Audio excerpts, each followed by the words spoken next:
This video is sponsored by AG1. Save $20 when you subscribe using the link in the description. As a child, you're filled with enthusiasm and sensitivity. The world is small and your eyes are big. But as you grow older, everything gets bigger and you stay mostly the same size, give or take a few feet. The chaos, the complexity, and the impossible obscurity of the world surround and overtake you as your sense of significance and security shrinks down to a tiny pinpoint. You continue on, following the course. You do things, you accomplish things, you obtain things, but nothing ever solves it. That panging disquiet, unrest, and desolation. You keep finding yourself in the same place, no matter how hard you try or how far you run. Loved ones die, hearts break, horrible things happen. You realize more and more the horrible things that could and will happen. Everything becomes a faded backdrop to the unrelenting problems of the day-to-day. Eventually, you learn how to deal with it. You become numb, indifferent. You make sure nothing can really affect you. It wasn't a conscious decision. You don't remember making it, at least. Life hurt to touch, and so, naturally, you stopped holding on to it so tightly. Now, nothing much affects you, but you don't feel much of anything. It isn't quite apathy, in the traditional sense at least. It's not quite depression. It's something else. Something in between or outside of these terms. It isn't a feeling like you're stuck in quicksand, but more like the feeling of just okayness while sitting on the white sands of a beautiful beach. You still function mostly fine, you still get out of bed, get things done, pursue goals, achieve things, engage with the world, but it all feels more automatic. Things you used to love to do, you might still do, but they don't feel the same.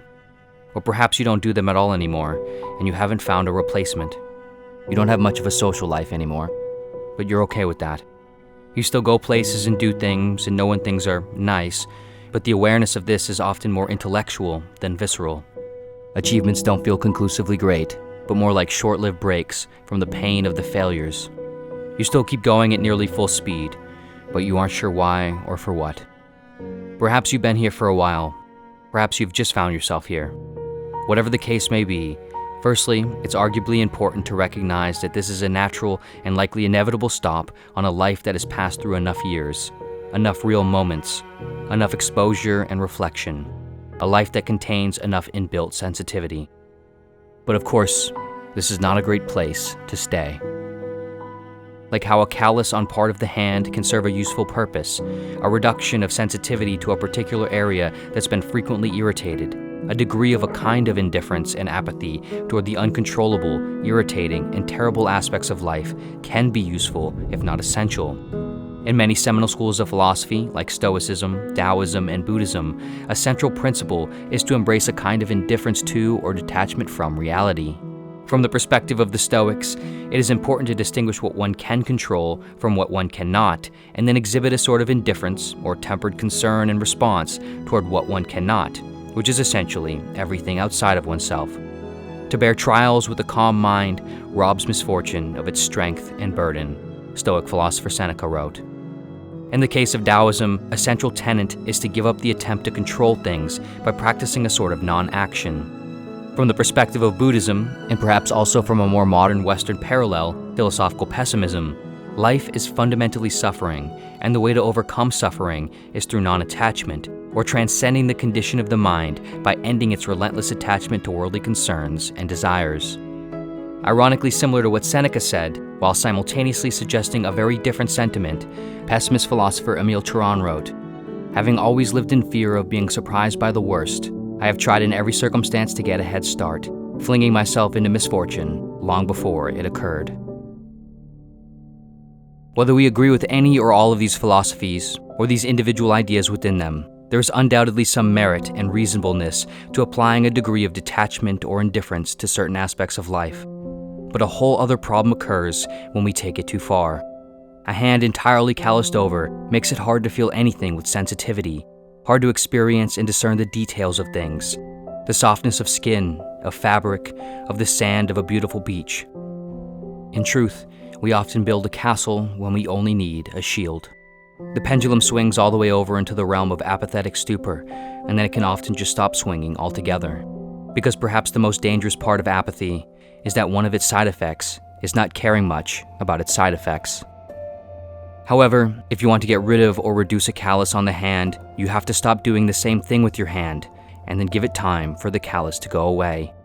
Likewise, if one wants to reduce the callous nature of oneself, you have to, at least partly, stop doing the same thing with yourself, with your life, and then give it time to go away. This could involve partly changing how you live day to day, adding activities, hobbies, challenges, or people, or perhaps changing or eliminating activities, hobbies, or people. Or, rather, it could involve changing how you think about things, uncovering a new framework or paradigm of perception and a way of interfacing with the world. Or, it could be a combination of both, or something else. Of course, no matter what it is, it won't be easy. Finding one's way out of a state in which one has lost a notable amount of care or feeling requires a certain amount of care or feeling that one might no longer easily have access to. At least not right now. But perhaps Albert Camus said it best when he wrote, "In the middle of winter, I at last discovered that there was in me an invincible summer." Ultimately, life moves in seasons. We can't always be energized or excited or principally in tune with the good. We can't always be warm and welcoming. We can't always be bright and exuding with life. But like the snow-covered soil underneath a wintry landscape still has the ability to produce new life with the changing of seasons, so too do you still have the ability to foster new life in time.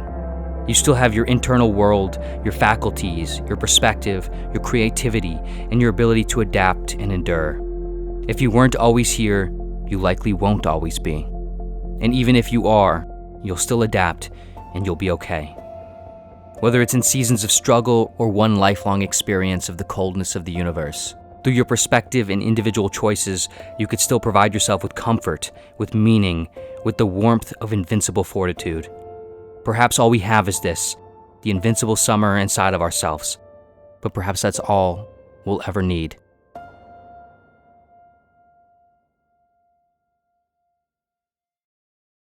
This video was sponsored by AG1. Mental health and wellness in general are very complex. There's no simple solution, no one-size-fits-all. But there are, of course, foundational building blocks that are essential across the board. One of them, which we all know but still so easily overlook and neglect, is our nutrition. It's actually unsettling how much our gut health can affect our mental and emotional experience of the day-to-day. AG1 is a daily foundational nutrition supplement that supports whole body health, including the brain, the gut, and the immune system. And it does all of this with one drink. One of the hardest parts of getting daily nutrition is dealing with the nuisance of it all. Different supplements, different dietary requirements, and so on. I've been drinking AG1 on a daily basis for nearly a year now, and it completely eliminates this problem. It makes it simple and convenient and compacts everything into one easy habit. It tastes great, and it's the perfect way to start the day on the right foot, supporting sustained energy and improved mood throughout the day, as well as supporting overall health in general over the long term. AG1 does this through its science-driven blend of pre- and probiotics, digestive enzymes, plant extracts, antioxidants, high-quality ingredients like rhodiola, magnesium, and B vitamins, and so much more. Especially during the holiday season, managing stress and supporting your digestion are essential, and beginning the new year with a habit in place that gives your mind and body the edge to move forward into feeling better is, of course, one of the best things you can do. And thanks to AG1, now it's one of the easiest. Save $20 when you subscribe at drinkag1.com/pursuitofwonder. AG1 is also offering a free 1-year supply of AG vitamin D3 and K2 and 5 travel packs with your first purchase using my link, which is in the description. And as always, thank you so much for watching in general, and see you next video.